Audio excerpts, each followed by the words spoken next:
नमस्कार. आजच्या व्हिडिओमध्ये तुमचं सर्वांचं स्वागत आहे. आजच्या व्हिडिओमध्ये मी तुम्हाला एक केस स्टडी दाखवणार आहे, जी बनवण्यासाठी मला खूप वेळ लागला. पण जर ही केस स्टडी तुम्ही शेवटपर्यंत पाहिली तर तुम्हाला समजेल की म्युच्युअल फंडमध्ये आपण SIP कधी सुरू करायला हवी, किंवा जर तुम्ही म्युच्युअल फंडमध्ये लमसम इन्व्हेस्टमेंट करणार असाल तर ती कधी करावी, किंवा जर तुमची ऑलरेडी एखादी SIP सुरू असेल तर त्यामध्ये टॉपअप कधी करावा. या सगळ्या प्रश्नांची उत्तरं तुम्हाला या व्हिडिओमधून समजणार आहे. आणि जर तुम्ही व्हिडिओमध्ये दाखवल्याप्रमाणे तुमची इन्व्हेस्टमेंट प्लॅन केली तर फ्युचरमध्ये तुम्हाला खूप जबरदस्त रिटर्न त्यातून मिळणार आहेत. पण केस स्टडी पाहण्या अगोदर जर तुम्ही चॅनलवरती नवीन असाल आणि चॅनलला अजूनही सबस्क्राईब केलं नसेल तर चॅनलला सबस्क्राईब करून ठेवा, म्हणजे असेच इन्फॉर्मेटिव्ह व्हिडिओज तुम्हाला या चॅनलवरती पाहता येतील. आज ज्या फंडची केस स्टडी आपण पाहणार आहोत त्या फंडचं नाव आहे HDFC mid cap opportunity fund. या फंडची फंड साईज आहे 77,900 करोड रुपये. एवढी इन्व्हेस्टमेंट लोकांनी या फंडमध्ये करून ठेवलेली आहे. या फंडचा एक्सपेन्स रेशो आहे 1.4%. एका महिन्यामध्ये -6% रिटर्न देतोय, 3 महिन्यामध्ये -7% रिटर्न आहे, 6 महिन्यामध्ये -7% रिटर्न, एका वर्षामध्ये 7, 3 वर्षामध्ये 23, 5 वर्षामध्ये 24, 10 वर्षामध्ये 16, आणि जेव्हापासून हा फंड मार्केटमध्ये आलाय तेव्हापासून याने 17% रिटर्न दिलेले आहेत. मार्केटमध्ये हा फंड आला 2007 मध्ये, आणि 2007 पासून ह्या फंडने आतापर्यंत 17% रिटर्न दिलेले आहेत. आणि याच फंडबद्दलची केस स्टडी आज आपण पाहणार आहोत. हिस्टॉरिकल डेटा घेतलेला आहे NAVचा, ज्यामध्ये 1000 रुपयाची SIP मी सुरू केलेली आहे. आणि पहिल्या महिन्यामध्ये म्हणजे जानेवारी 2008 मध्ये जेव्हा पहिली SIP माझी गेली त्यावेळेस NAV होता 13 रुपये 80 पैसे, आणि त्यातून मला मिळाले 76.46 युनिट. दुसऱ्या महिन्यामध्ये NAVची प्राइस कमी झाली 10 रुपये 75 पैसे, आणि त्यातून मला मिळाले 93.2 युनिट. आणि त्यानंतर हा NAV जो होता तो कमी होताना आपल्याला पाहायला मिळतोय, कारण की 2008 मध्ये सुद्धा मार्केट खूप खाली आलेलं, शेअर मार्केट खूप खाली आलेलं, आणि त्याचा इम्पॅक्ट या म्युच्युअल फंडवरती सुद्धा पडलेला. पुढच्या महिन्यामध्ये म्हणजे मार्चमध्ये एका युनिटची प्राइस झाली 9 रुपये 86 पैसे, आणि त्यामुळे मला युनिट्स मिळाले किती 101.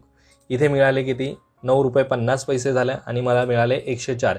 असं जोपर्यंत हा मी कलर केलेला आहे म्हणजे मार्च 2008 पासून तर ऑगस्ट 2009 पर्यंत जो NAV फेब्रुवारी 2008 मध्ये 10 रुपये 75 पैसे जो NAV होता तो NAV परत येण्यासाठी जवळपास 18 महिने लागले. आणि या मधल्या काळामध्ये इथे तर NAVची प्राइस किती झाली आहे पहा, 5 रुपये, आणि त्यामुळे मला युनिट्स मिळाले 170. म्हणजे जेव्हा मार्केट खाली झालं त्यावेळेस युनिटची प्राइस पण कमी झाली आणि मला युनिट्स जास्त मिळाले. पण जर असा विचार केला 10 रुपयाला इथे एक युनिट विकत घेतोय आणि त्याची प्राइस जर 5 रुपये होते तर मला 5 रुपये लॉसच झाला ना त्या प्रत्येक युनिट मागे. पण मी माझी SIP कुठेही बंद केली नाही, SIP माझी चालू राहिली, आणि असं करत परत 10 रुपयेपर्यंत आला. सप्टेंबर 2009 मध्ये 10 रुपये 54 पैसे झाला, आणि मला मिळाले युनिट्स 94. त्यानंतर 11 रुपये 12 रुपये 13 रुपये असं करत 17 रुपयापर्यंत युनिट गेला नोव्हेंबर 2010 मध्ये, आणि मला युनिट्स मिळाले 57. पुन्हा डिसेंबर 2010 पासून ते सप्टेंबर 2012 पर्यंत म्हणजे जवळपास 2 वर्ष मार्केट कंटिन्यू खाली होतं, आणि त्यामुळे जो इथे 17 रुपयाचा NAV 2010 मध्ये होता तो 17 रुपयाचा NAV परत रिटर्न येण्यासाठी जवळपास 2 वर्ष लागले. 2 वर्षानंतर पुन्हा 2012 मध्ये ऑक्टोबर 2012 मध्ये NAVची प्राइस पुन्हा 17 रुपये 61 पैसे झाली. पण या मधल्या काळामध्ये परत 13 रुपये NAV झाला, 14 रुपये झाला, 15 रुपये झाला, 16 रुपये झाला. पण जेव्हा हा NAVचा प्राइस कमी होते त्यावेळेस तुम्ही इथे पाहाल की मला युनिट जास्त मिळत आहेत. इथे 17 रुपये युनिटची प्राइस होती त्यावेळेस मला मिळाले 57 युनिट्स. पण जर इथे 14 रुपये युनिटची प्राइस आहे, 14 रुपये युनिटची प्राइस आहे, आणि मला किती मिळाले 66 युनिट्स, म्हणजे जास्त युनिट्स मिळाले. असंच करत मी माझी SIP कधीही बंद केली नाही, आणि अजूनपर्यंत ती SIP चालू आहे. फेब्रुवारी 2025 पर्यंत ती SIP चालू आहे. ह्या काळामध्ये मी 17 वर्ष 2 महिने झाले SIP भरतोय. किती रुपये 1000 रुपये दर महिन्याला. मी जर 1000 रुपये भरतोय तर माझी आत्तापर्यंत ह्या फंडमध्ये इन्व्हेस्टमेंट झालेली आहे 2,09,000 रुपये, आणि टोटल युनिट्स मला मिळालेले आहेत 8,457. इथपर्यंतचा हा सिनॅरो आहे. आणि आत्ता करंट मार्केट व्हॅल्यू आहे या युनिटची प्राइस झालेली आहे 14,87,000. 14,87,000. फक्त 1000 रुपये मंथली इन्व्हेस्टमेंट आहे. 2 लाखाची इन्व्हेस्टमेंट झाली, आणि त्यातून आता मिळणार आहे 14,87,000 रुपये. आता हे तर काही कॉमनच आहे, जे तुम्ही आपण रेग्युलरली करता तेच आहे. पण यामधून मी तुम्हाला एक इन्साइट दाखवणार आहे जो खूप गरजेचा आहे.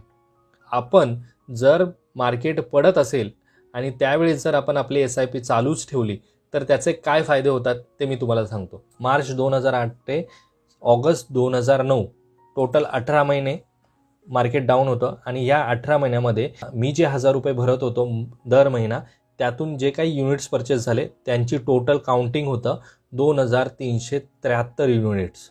एवढे युनिट्स मला मिळाले किती? 18,000 रुपयामध्ये. त्यानंतर डिसेंबर 2010 ते सप्टेंबर 2012 पर्यंत पुन्हा मार्केट डाऊन होतं आणि 22 महिने मार्केट डाऊन होतं आणि 22,000 रुपयामध्ये मला 1418 युनिट्स मिळाले. त्यानंतर एप्रिल 2020 ते जुलै 2020 म्हणजे ज्यावेळेस कोरोना आलेला त्यावेळेस 7 महिने मार्केट डाऊन होतं आणि या 7 महिन्यामध्ये 161 युनिट्स मला मिळाले आणि त्यासाठी 7,000 रुपये खर्च झाला. म्हणजे टोटल 47,000 रुपये खर्च झाला. 4 वर्षाचा पिरियड लागला आणि या 4 वर्षामध्ये 3,952 युनिट्स परचेस केले गेले.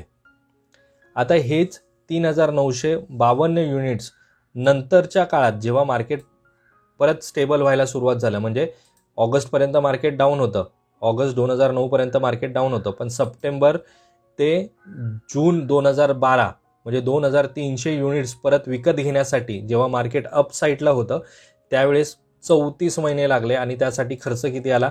34,000 रुपये. म्हणजे एवढेच युनिट्स मार्केट जेव्हा अप असतं त्यावेळेस घेण्यासाठी खर्च आला 34,000 रुपये. डिसेंबर 2010 ते सप्टेंबर 2012 1400 युनिट्स घेतले आणि हे 1400 युनिट्स जेव्हा मार्केट अप होतं त्यावेळेस 1400 युनिट्स घेण्यासाठी 32 महिने लागले आणि त्यासाठी खर्च आला 32,000 रुपये. इथे खर्च किती आला? 22,000 रुपये. म्हणजे 22,000 रुपयामध्ये मला 1400 युनिट्स मिळाले, पण इथे मला किती खर्च करावे लागले? जेव्हा मार्केट अप होते त्यावेळेस 32,000 रुपये खर्च झाला 1413 युनिट्स परत घेण्यासाठी. त्यानंतर इथे 7 महिने लागले 161 युनिट्स घेण्यासाठी आणि त्यासाठी 7,000 रुपये खर्च लागला. इथे 10,000 रुपये खर्च लागला तेवढेच युनिट्स घेण्यासाठी. त्यासाठी वेळ लागला 10 महिने. ह्या 4 वर्षामध्ये 3,952 युनिट्स परचेस केले गेले आणि तेवढ्याच युनिट्स परचेस करण्यासाठी इथे 6 वर्ष 4 महिने लागले. इथे खर्च आला 47,000, इथे खर्च आला 76,000. या दोघांचा डिफरन्स बघितला तर 29,000 रुपये मला जास्त द्यावे लागले जर इथे इन्व्हेस्टमेंट स्टॉप केली असते आणि इथे इन्व्हेस्टमेंट परत सुरू केली असती तर.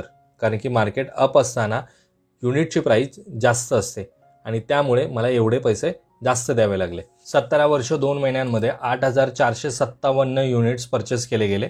त्यातील 3,952 युनिट्स फक्त 4 वर्षामध्ये जेव्हा मार्केट डाऊन होतं ना त्यावेळेस परचेस केले गेले. म्हणजे उरलेले 4,500 युनिट्स घेण्यासाठी 13 वर्ष 2 महिने 13 वर्ष 2 महिने आणि त्यामधून किती युनिट्स विकत घेतले गेले? 4,505 युनिट्स.